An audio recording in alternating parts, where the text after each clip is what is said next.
During 1963, we heard of a man coming to town. His name was Martin Luther King, Jr., and he would be speaking at 16th Street Baptist Church, and we could join him there every day and every night to those mass meetings. They were called mass meetings.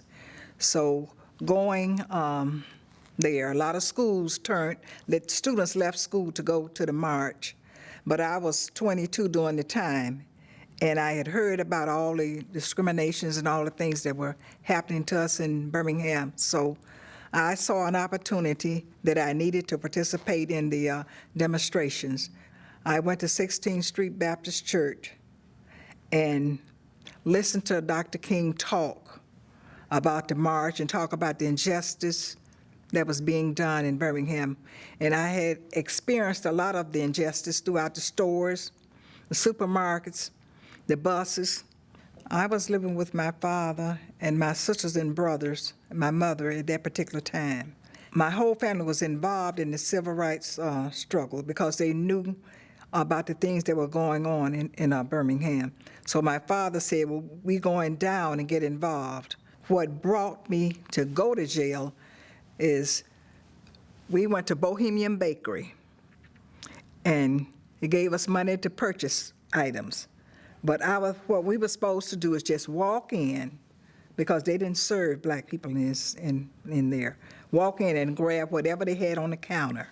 So we grabbed salads, cakes, and chips or whatever they had. Sit down and start eating them. So they called the paddy wagon. Paddy wagon came and loaded us up and took us down to the county jail. And I stayed in there 5 days, and it was one of the most horrible experiences.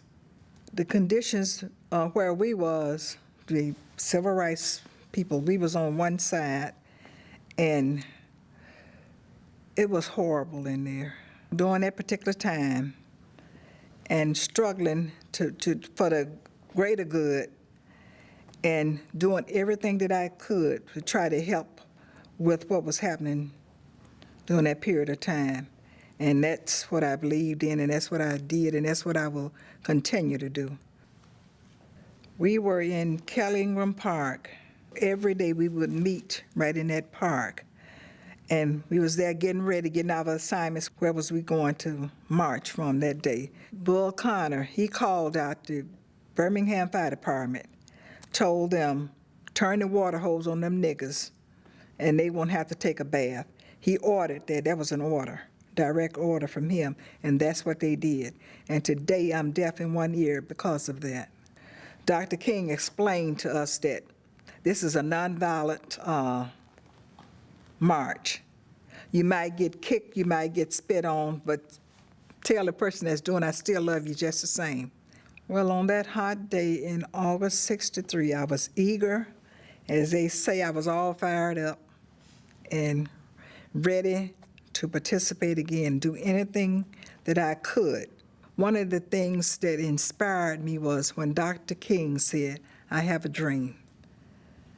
And that was one of the things that really inspired me to march. And if we can get the younger people in this generation to see what we struggled for 50 years ago, I think they would understand what went on during that period of time, if we only could get them to understand. I believe I made a difference in what I did. I'll do it again if I have to. And what I have taught other children, and I've taught my children, so I think I've made a great impact.